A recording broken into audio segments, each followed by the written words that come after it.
अच्छा बच्चों, अब आ जाओ types of relations on a set. ठीक है, ये 12th का पोर्शन है, बट इसमें क्या है कि 11th के बच्चे भी देख सकते हैं इस पोर्शन को। ठीक है, जहां पे पार्टिकुलर सिर्फ 12th का है तो वो मैं बता दूंगा अभी आगे। इसमें सबसे पहला क्या है, एम्प्टी रिलेशन। 11th के बच्चे इसे देख सकते हैं। ठीक है, यहाँ पे क्या बोला जा रहा है कि A relation R on a set A is set to be an empty set या एम्प्टी रिलेशन और void relation if R is equal to 5।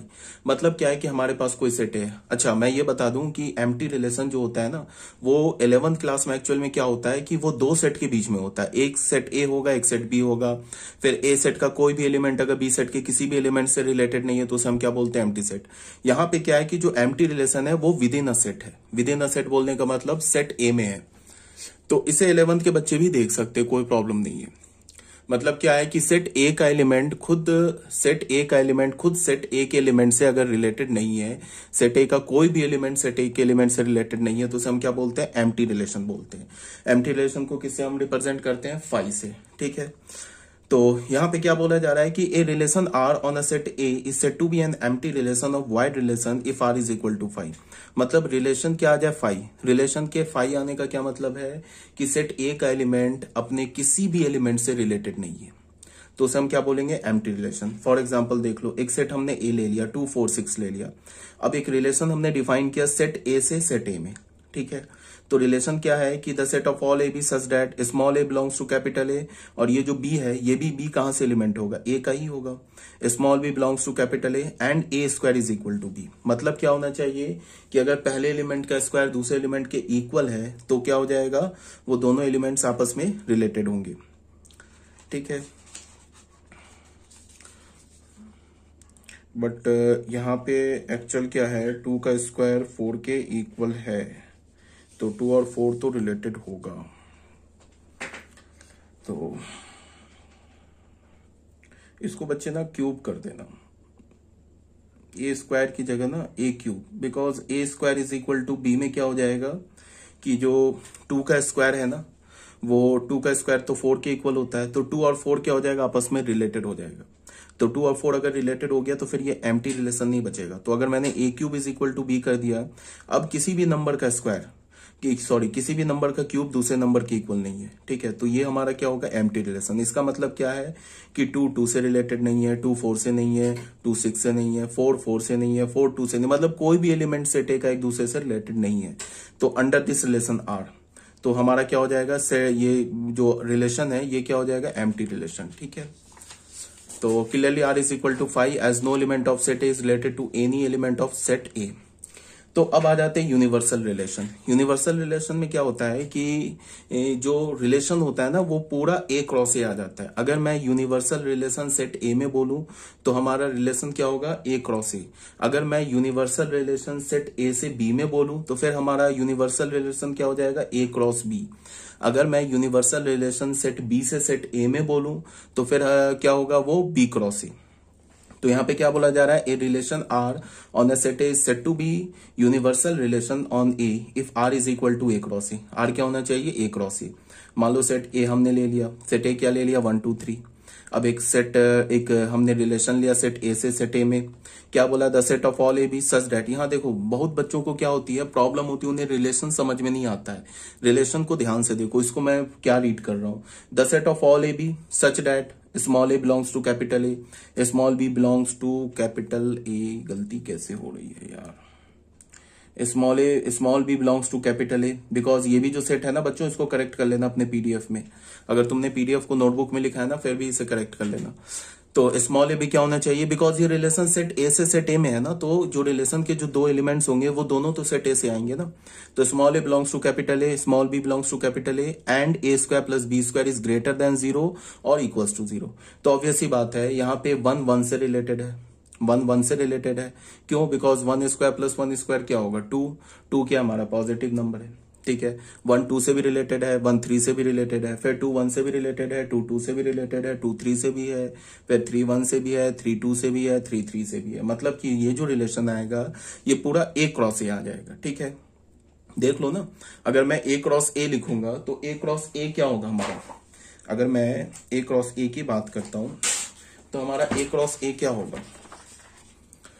अगर मैं ए क्रॉस ए की बात करता हूं तो ए क्रॉस ए क्या होगा, 1 2 3 क्रॉस 1 2 3। तो अगर मैं क्रॉस लूं तो क्या हो जाएगा बताओ, 1 1 ऐसे ही आएगा ना, 1 2 1 3, फिर क्या होगा 2 1 2 2 2 3 3 1 3 2 3 3 3 1 3 2 3 3। यही आया ना हमारा ए क्रॉस ए, और यही आया हमारा आर रिलेशन। हर एक एलिमेंट क्या है, पूरा ए क्रॉस ए जो है ना हमारा रिलेशन में आ गया। क्यों? बिकॉज तुम देख लो ये एलिमेंट है ना, ये भी 1 2 से रिलेटेड है, 1 3 से भी रिलेटेड है। 1 3 से क्यों रिलेटेड है? Because 1 square plus 3 square is greater than equals to 0, तो 1 3 से भी रिलेटेड है। सेम लाइन पे 2 1 से भी रिलेटेड है, 2 2 से भी रिलेटेड है, सारे एलिमेंट्स आपस में रिलेटेड है। तो ये क्या हो गया हमारा यूनिवर्सल रिलेशन। अब अगर यूनिवर्सल रिलेशन हम सेट ए से सेट बी में बोलेंगे तो यूनिवर्सल रिलेशन हमारा क्या आ जाएगा, ए क्रॉस बी। अगर हम यूनिवर्सल रिलेशन सेट बी से सेट ए में बोलेंगे तो वो क्या हो जाएगा हमारा, बी क्रॉस ए। अगर हम यूनिवर्सल रिलेशन सेट ए से सेट ए में बोलेंगे तो वो क्या हो जाएगा हमारा, ए क्रॉस ए। ठीक है, अगर बी में बोलेंगे तो बी क्रॉस बी। तो बहुत सिंपल सी बात है। उसके बाद बच्चों आ जाओ थर्ड टाइप में, आइडेंटिटी रिलेशन। यहां तक 11th क्लास के बच्चे पढ़ सकते हैं। ठीक है, A relation R on a set A is set to be. Actually में क्या है कि एनसीईआरटी में नहीं दे रखा है आइडेंटिटी रिलेशन, ये सब सिर्फ उसमें रिलेशन का डेफिनेशन दे रखा है। बट किसी बुक में जाओगे ना 11th क्लास के, जैसे आरडी हो गया, RS अग्रवाल हो गया, और भी कई सारे बुक्स हैं, उसमें ये दे रखा है। तो ये तुम लोग देख सकते हो 11th क्लास के बच्चे। ठीक है, 12th में तो पढ़ना ही पढ़ना है।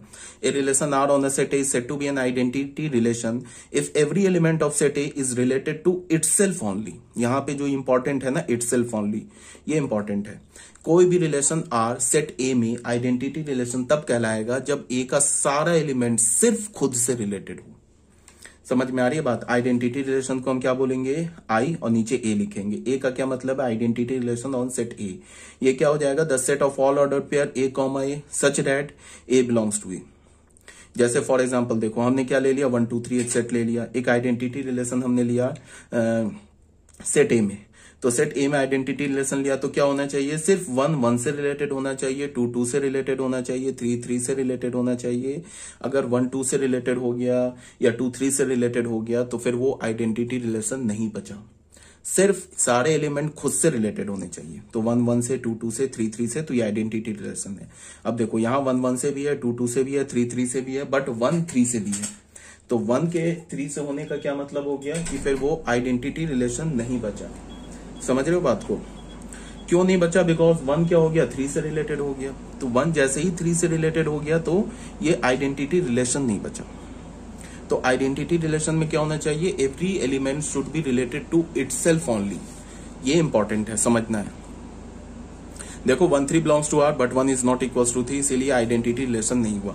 अब बच्चों देखो बता रहा हूं, जो 11th क्लास के बच्चे वीडियो देख रहे हैं ना, ये रिफ्लेक्सिव, एक सिमेट्रिक और एक आगे है ट्रांजिटिव। ये तुम्हारे सिलेबस में नहीं है। ये एक आगे है ट्रांजिटिव या एंटी सिमेट्रिक रिलेशन, ये तुम्हारे सिलेबस में नहीं है। ठीक है, एक एंटी सिमेट्रिक आ गया। तुम चाहो तो अभी वीडियो छोड़ सकते हो, अगर देखना चाहते हो तो देख सकते हो। यहां से ये सब तुम्हारे आगे सिलेबस में नहीं है। एंटी सिमेट्रिक के बाद इक्विवेलेंस रिलेशन, ये पेज नंबर 29 तक तुम्हारे सिलेबस में नहीं है। पेज नंबर 30 तक भी तुम्हारे सिलेबस में नहीं है। पेज नंबर 31 भी तुम्हारे सिलेबस में नहीं है। उसके बाद तो क्वेश्चन स्टार्ट हो जाएगा। मतलब क्या है कि अभी से आगे की जो थ्योरी है ना, वो 11th क्लास के बच्चों के सिलेबस में नहीं है। बट 12th क्लास के जो बच्चे वीडियो देख रहे हैं उसके लिए बता दूं, reflexive symmetric, anti symmetric, transitive, equivalence relation बहुत इंपॉर्टेंट है for JEE Mains point of view. याद रखना, बोर्ड के लिए भी। जेई मेंस में जो क्वेश्चन पूछता है ना, अक्सर इन्हीं रिलेशन से पूछता है। तो ये इंपॉर्टेंट है, ध्यान से सुनना। ये क्या बोल रहा है, रिफ्लेक्सिव रिलेशन क्या बोल रहा है, A relation R on a set A. एक रिलेशन आर है सेट ए में, is set to be a reflexive if every element is related to itself. Identity में क्या था, इटसेल्फ ओनली, सेम डेफिनेशन था। बट वहां पे क्या बोल रहा था कि सेट ए का हर एक एलिमेंट सिर्फ खुद से रिलेटेड होना चाहिए। यहां पे क्या बोला कि सेट ए का हर एक एलिमेंट अगर खुद से रिलेटेड है तो वो एक रिफ्लेक्सिव रिलेशन है। रिफ्लेक्सिव वर्ड से ही क्या है कि यहाँ पे तुम्हें एक थोड़ी सी क्या बोलते हैं, एक्स्ट्रा वहां पे क्या तुम्हें मिल गया कि अगर सारे एलिमेंट खुद से रिलेटेड है तो वो रिफ्लेक्सिव है। अगर कोई एलिमेंट किसी और एलिमेंट से भी रिलेटेड है, मतलब अगर मान लो सेट ए में 1 2 3 है, ठीक है, अगर 1 1 2 2 3 3 ये एलिमेंट मिल गया तो वो रिफ्लेक्सिव हो गया। ठीक है, अगर 1 2 से भी रिलेटेड है तो भी वो रिफ्लेक्सिव हो गया। ठीक है, जैसे यहां बोल रहे हैं ना 10 R इज अ रिफ्लेक्सिव, कब R रिफ्लेक्सिव होगा? If and only if A belongs to R, for all A belongs to A का हर एक एलिमेंट खुद से रिलेटेड होना चाहिए, और अगर A का कोई एक एलिमेंट किसी और एलिमेंट से भी रिलेटेड है तो भी वो रिफ्लेक्सिव है, बट वो आइडेंटिटी नहीं है, इसको ध्यान में रखना है। ठीक है, जैसे एग्जाम्पल देख लो, A सेट है 1 2 3, देखो सेट A का हर एक एलिमेंट खुद से रिलेटेड है, तो इसका क्या मतलब है कि जो R1 है ना वो एक रिफ्लेक्सिव रिलेशन है। ठीक है, और R1 एक आइडेंटिटी रिलेशन भी है। R2 देख लो, सेट A का हर एक एलिमेंट खुद से रिलेटेड है, बट कुछ एक्स्ट्रा एलिमेंट भी है, 1 2 से भी रिलेटेड है, 2 1 से भी रिलेटेड है, तो R2 जो है ना ये हमारा रिफ्लेक्सिव रिलेशन हो गया, बट ये आइडेंटिटी रिलेशन नहीं है।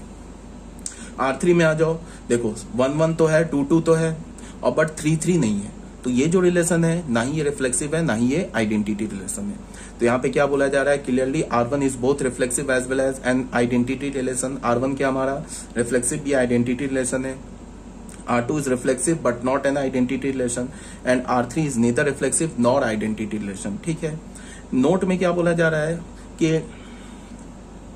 रिफ्लेक्सिव रिलेशन ये हमेशा आइडेंटिटी रिलेशन को इंप्लाई करेगा। हाँ, अच्छा, यहाँ भी कुछ गड़बड़ हो गया यार, कैसे मैंने लिख दिया इसको।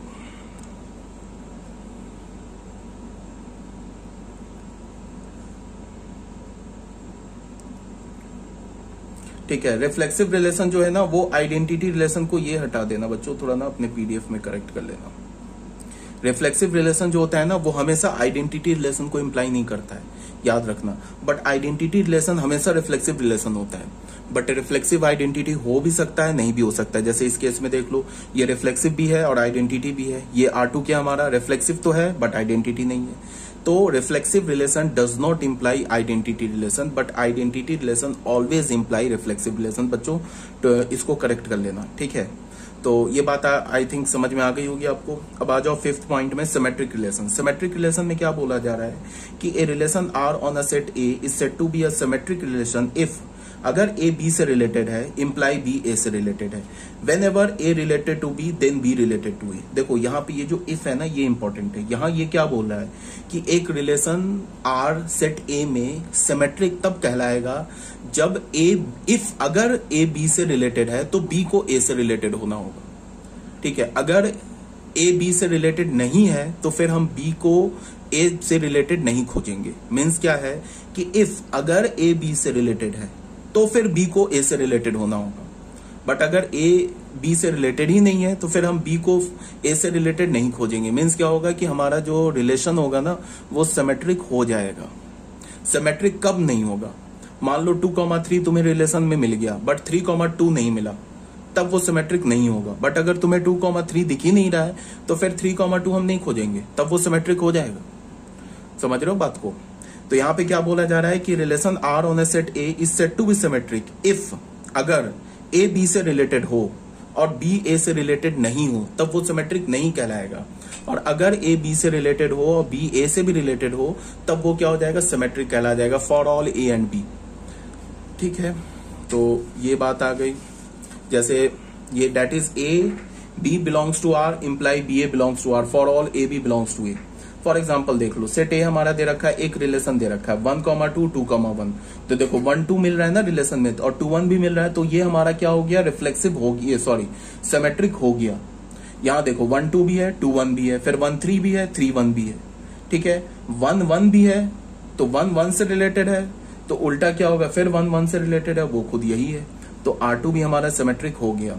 फिर देखो 2 3 है, 3 2 है, फिर 2 2 है, तो इसका उल्टा क्या होगा? 2 2, वो खुद यही एलिमेंट लिखा हुआ है, तो फिर R3 भी हमारा सिमेट्रिक हो गया। R4 देखो 2 3 है बट 3 2 नहीं है। एक भी तुमको ऐसा पेयर दिख जाए ना कि 2 3 तो है बट 3 2 नहीं है, तो वो सिमेट्रिक नहीं हुआ। सिमेट्रिक तुम्हें क्या होना चाहिए कि अगर ए बी तुम्हें दिख रहा है ना ऑर्डर पेयर में तो बी ए भी होना चाहिए। अगर सी डी तुम्हें ऑर्डर पेयर में दिख रहा है तो फिर डी सी भी होना चाहिए ऑर्डर पेयर में। एक भी ऐसा ऑर्डर पेयर दिख गया ए बी जो ऑर्डर पेयर में दिख रहा है, उसका तुम्हें रिवर्स नहीं दिख रहा है ना रिलेशन में, तो वो सिमेट्रिक नहीं हुआ। एक भी ऐसा दिख गया तो ठीक है, बट ए भी तुम्हें दिख ही नहीं रहा ऑर्डर पेयर में, तो फिर बी ए को हम नहीं खोजेंगे, फिर वो सिमेट्रिक हो जाएगा। Clearly R1 R2 R3 is a symmetric relation, R1 R2 R3 symmetric relation है, but R4 is not a symmetric relation as 2,3 2,3 क्या है हमारा, belongs to R4, but 3,2 does not belongs to R4। ठीक है, ये भी बहुत सिंपल था। अब आ जाओ बच्चों anti symmetric relation. Anti symmetric किसे बोलते हैं वो देखो, A relation R on a set A is said to be an anti symmetric relation if, अगर ए बी रिलेशन का एलिमेंट है, यहां भी देखो इफ लिखा हुआ है, इफ का मतलब क्या होता है अगर, if A B belongs to R and B A belongs to R implies A is equal to B for all A and B belongs to A. Anti symmetric relation कब कहलाता है कि अगर ए बी रिलेशन का element है और B ए भी relation का एलिमेंट है तो फिर ए बी को इक्वल होना होगा, तब जाके वो रिलेशन क्या कहलाता है, एंटी सिमेट्रिक। तो it follows from the definition that if A B belongs to R but BA does not belongs to R, then also R is an anti-symmetric relation। ये पॉइंट समझना इंपॉर्टेंट है। यहां पे क्या बोला जा रहा है कि अगर एंटी सिमेट्रिक कब नहीं होगा, एंटी सिमेट्रिक में तब नहीं होगा जब ए बी रिलेशन का एलिमेंट हो, बी ए भी रिलेशन का एलिमेंट हो, बट ए बी इक्वल नहीं हो, तब जाके हम रिलेशन को क्या बोलेंगे कि ये रिलेशन एंटी सिमेट्रिक नहीं है। अगर ए बी तो मिल रहा है बट बी ए ही नहीं मिल रहा है तो फिर वो एंटी सिमेट्रिक हो गया। ठीक है, एंटी सिमेट्रिक तब नहीं होगा जब वो इस कंडीशन को वायलेट करेगा। ये कंडीशन वायलेट कब होगा, जब ए बी भी तुम्हें दिख जाए, बी ए भी तुम्हें दिख जाए और ए और बी इक्वल ना हो। ठीक है, बट अगर सिर्फ तुम्हें ए बी रिलेशन में दिख रहा है, बी ए दिख ही नहीं रहा रिलेशन में, तब वो एंटी सिमेट्रिक हो गया। इस बात को समझना है।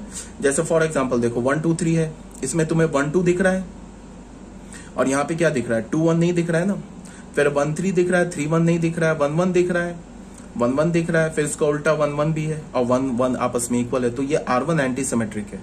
1 2 दिख रहा है, ठीक है ना, इसका उल्टा तुम्हें नहीं दिख रहा है तो इसका मतलब R2 भी एंटी सिमेट्रिक है। R3 तुम्हें दिख रहा है, देखो R3 में क्या देख रहे हो, 1 2 भी है, 2 1 भी है, बट 1 तो 2 के इक्वल नहीं है, तो ये एंटी सिमेट्रिक रिलेशन नहीं है। R1 एंटी सिमेट्रिक हो गया, R2 भी एंटी सिमेट्रिक हो गया। समझ रहे हो बात को, बिकॉज R1 और R2 एंटी सिमेट्रिक के डेफिनेशन को वायलेट नहीं कर रहा है।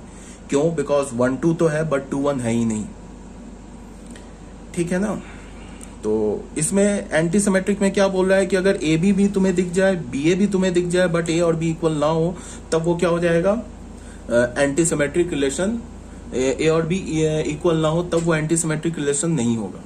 एंटी सिमेट्रिक क्या हो, कब होगा, जब ए बी भी दिखे, बी ए भी दिखे और ए और बी इक्वल हो जाए। ठीक है, तो यहाँ क्या बोला जा रहा है, clearly R1 and R2 are anti symmetric relation on A, but R3 is not an anti symmetric relation on A. R1 और R2 क्या हमारा एंटी सिमेट्रिक है, बट R3 हमारा एंटी सिमेट्रिक नहीं है। एक दूसरा एग्जाम्पल देख लो, हमारे पास सेट दे रखा है ना 1 2 3, इसमें देखो 1 2 दिख रहा है, 2 1 भी दिख रहा है। ठीक है, अब इसमें क्या है, 1 2 के तो इक्वल नहीं है, तो ये एंटी सिमेट्रिक नहीं है। R is not an anti-symmetric relation because 1 2 belongs to R, 2 1 belongs to R, but 1 is not equals to 2. ठीक है, थर्ड में आ जाओ, let R be a relation on the set of natural number of set n of natural numbers defined by। एक हमने relation define किया किसमें, set of natural numbers में define किया। क्या डिफाइन किया कि अगर x रिलेटेड है y से, if and only if x divides y for all x y belongs to natural number. तो ये देख लो, यहाँ पे क्या है कि हमने एक रिलेशन डिफाइन किया सेट ऑफ नेचुरल नंबर से कि दो नेचुरल नंबर आपस में कब रिलेटेड होंगे, जब x किससे डिवाइड कर दे, y को। मतलब पहला नेचुरल नंबर अगर दूसरे नेचुरल नंबर को डिवाइड कर दे तो वो दोनों नेचुरल नंबर्स आपस में क्या हो जाएंगे, रिलेटेड हो जाएंगे। ये हमने रिलेशन डिफाइन किया। अब ये रिलेशन जो है ना, ये एंटी सिमेट्रिक रिलेशन है। क्यों, बिकॉज ये पॉसिबल तभी होगा ए बी से रिलेटेड हो और बी ए से रिलेटेड हो, ये तभी पॉसिबल होगा जब ए बी के इक्वल हो। देखो 2 2 से रिलेटेड होगा बिकॉज 2 2 को डिवाइड कर रहा है। ऐसा अगर ए बी को डिवाइड कर रहा है और बी ए को डिवाइड कर रहा है, ठीक है, इसका क्या मतलब है कि ये दोनों नंबर्स इक्वल होंगे, दोनों नेचुरल नंबर्स इक्वल होंगे। This relation is anti symmetric relation on N since for any two natural number A and B. अगर ए बी को डिवाइड करता है एंड बी भी ए को डिवाइड करता है, इसका यही मतलब ए बी के इक्वल है। ठीक है, तो क्या हो गया, that is A related to B and B related to A implies A is equal to B. This relation is not anti symmetric. ठीक है, तो ये आगे बात समझ में। क्या मैंने बोला कि अगर हमने एक रिलेशन डिफाइन किया सेट ऑफ नेचुरल नंबर में, क्या डिफाइन किया कि अगर एक्स वाई से रिलेटेड तभी होगा जब एक्स वाई को डिवाइड कर दे। ठीक है, तो ये रिलेशन एंटी सिमेट्रिक है। क्यों, बिकॉज अगर एक्स वाई से रिलेटेड है और वाई भी एक्स से रिलेटेड है, ये तभी पॉसिबल है जब एक्स वाई के इक्वल हो। अगर एक्स वाई से रिलेटेड है तो एक्स वाई को डिवाइड कर रहा है, और वाई एक्स से रिलेटेड है इसका मतलब वाई एक्स को डिवाइड कर रहा है। तो ये एक्स वाई को डिवाइड कर रहा है, वाई एक्स को डिवाइड कर रहा है। ये तभी पॉसिबल है नेचुरल नंबर के लिए जब ये क्या हो, आपस में ये दोनों नंबर्स इक्वल हो।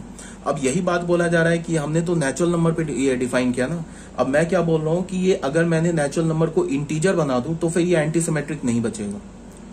क्यों नहीं बचेगा? This relation is not anti symmetric on Z because we can find that for any non zero integer A. मान लो हम लोग 2 और -2 को लेते हैं। देखो 2 -2 को डिवाइड कर रहा है, 2 और -2 को डिवाइड कर, 2 जो है -2 को डिवाइड कर रहा है। अगर मैंने रिलेशन ले लिया ना, सेट ऑफ z से z में ले लिया रिलेशन, ठीक है, तो रिलेशन अगर हमने इंटीजर में ले लिया तो 2 -2 को डिवाइड कर रहा है तो ये रिलेशन का एलिमेंट हो जाएगा। फिर -2 भी तो 2 को डिवाइड कर रहा है तो -2 भी क्या हो जाएगा, रिलेशन का एलिमेंट हो जाएगा।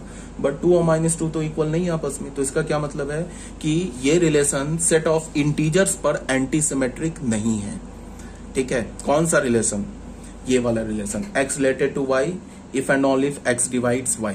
ये रिलेशन जो है नेचुरल नंबर पे तो एंटी सिमेट्रिक है बट इंटीजर्स पे नहीं है, यही बात बोला जा रहा है। This relation is not anti symmetric on z because we can find that for any non zero integer a related है -a से एंड -a भी रिलेटेड है a से, बट a और -a इक्वल नहीं है। ठीक है, ये भी बात आ गई समझ में। अब बच्चों फोर्थ पॉइंट में आ जाओ, फोर्थ एग्जाम्पल में आ जाओ। एक हमने सेट S लिया, सेट S लिया। ये सेट कौन सा है? नॉन वाइड सेट है, नॉन एम्प्टी सेट है। एक रिलेशन डिफाइन किया हमने सेट S में। क्या डिफाइन किया? R be a relation on the power set PS। हमने सेट S है नॉन वाइड सेट, हमने जो रिलेशन डिफाइन किया S सेट के पावर सेट पर रिलेशन डिफाइन किया। क्या डिफाइन किया कि A कैपिटल B रिलेशन का एलिमेंट तभी होगा जब A B का सबसेट होगा। ठीक है, तो ये भी हमारा एंटी सिमेट्रिक रिलेशन नहीं है। डिफाइन मैंने क्या किया, एक सेट हमने नॉन वाइड सेट लिया, एक रिलेशन हमने डिफाइन किया सेट S के पावर पे। क्या रिलेशन डिफाइन किया कि कैपिटल A और capital B belongs to R। ये मतलब कि ये A क्या है, कैपिटल A पावर सेट का एलिमेंट है, या फिर तुम ऐसे बोल लो कि S सेट का सबसेट है। तो A सेट B सेट का, A सेट और B सेट आपस में तभी रिलेटेड होंगे जब A B का सबसेट होगा। ठीक है, अब जैसे मान लो पावर तो याद होगा, 11th क्लास के बच्चों ने तो पढ़ाई है पावर। 12th वाले बच्चे अगर भूल गए तो उनको याद दिला दे रहा हूं। अगर ए सेट हमारे पास ये है तो पावर कैसे लिखते हैं? 5 लिखा, सेट 1 लिखा, सेट 2 लिखा, और ये हो गया हमारा 1 2। ठीक है, तो पावर का जो एलिमेंट होता है वो क्या होता है? ए का सबसेट होता है। तो हमने रिलेशन क्या डिफाइन किया है, किस पे डिफाइन किया? A to A। ठीक है, क्या रिलेशन डिफाइन किया है कि A तभी रिलेटेड होगा B से if and only if A is a subset of B।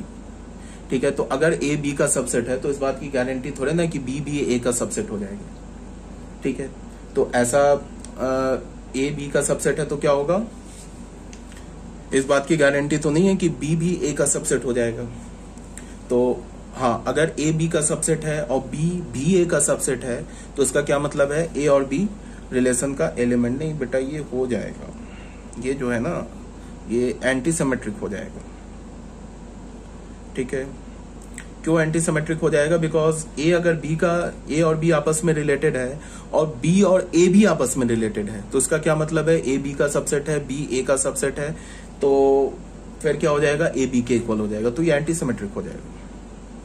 ठीक है, then R is an anti symmetric. बोला नहीं एंटी सिमेट्रिक हो जाएगा। क्यों हो जाएगा एंटी सिमेट्रिक?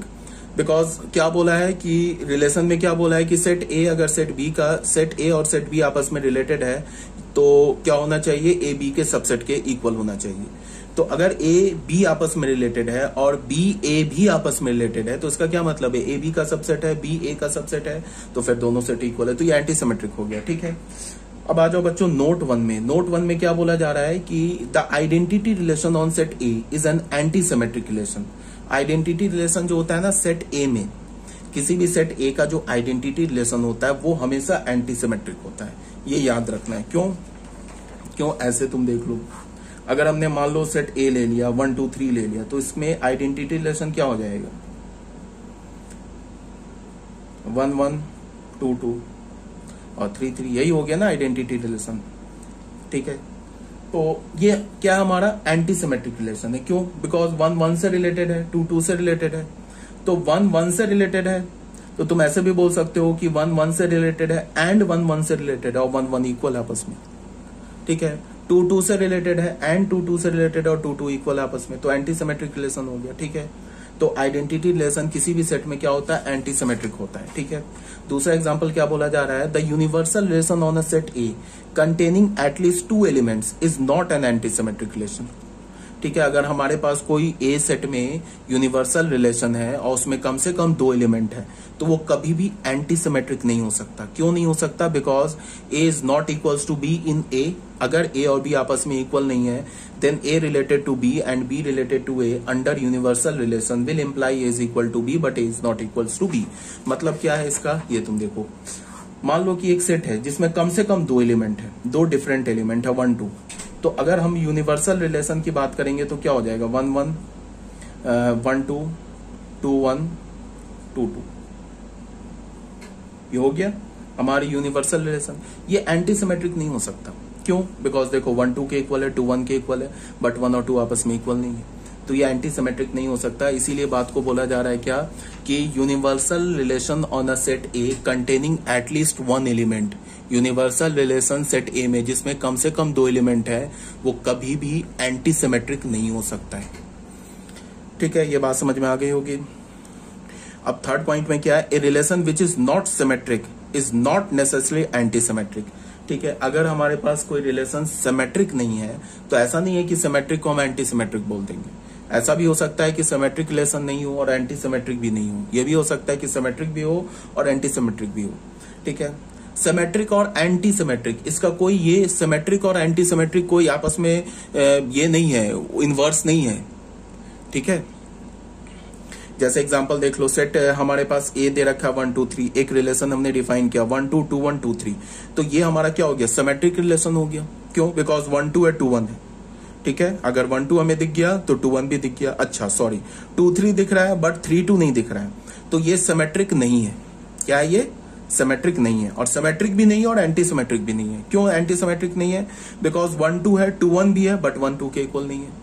तो ये जो आर रिलेशन है ना, ये सिमेट्रिक भी नहीं है और ये एंटी सिमेट्रिक भी नहीं है। तो ऐसा नहीं है कि कोई रिलेशन अगर सिमेट्रिक नहीं है तो वो एंटी सिमेट्रिक हो जाएगा, ऐसी कोई बात नहीं है। देखो clearly, R is not symmetric as 2 3 belongs to R, 2 3 हमारा, but 3 2 not belongs to R. So R is, ठीक है, सिमेट्रिक नहीं है। Also R is not anti symmetric because 1 2 belongs to R, 2 1 belongs to R, but 1 is not equals to 2, 1 2 के equal नहीं है। तो ये हमारा रिलेशन क्या हो गया, एंटी सिमेट्रिक भी नहीं हो गया, ठीक है। तो एक बार फिर से मैं बता दूं कि आइडेंटिटी रिलेशन हम किसे बोलते हैं। आइडेंटिटी रिलेशन में क्या होना चाहिए कि अगर हम किसी सेट ए पर आइडेंटिटी रिलेशन डिफाइन करते हैं, तो इसका क्या मतलब है हुआ कि every relation should, every element should be related to itself only.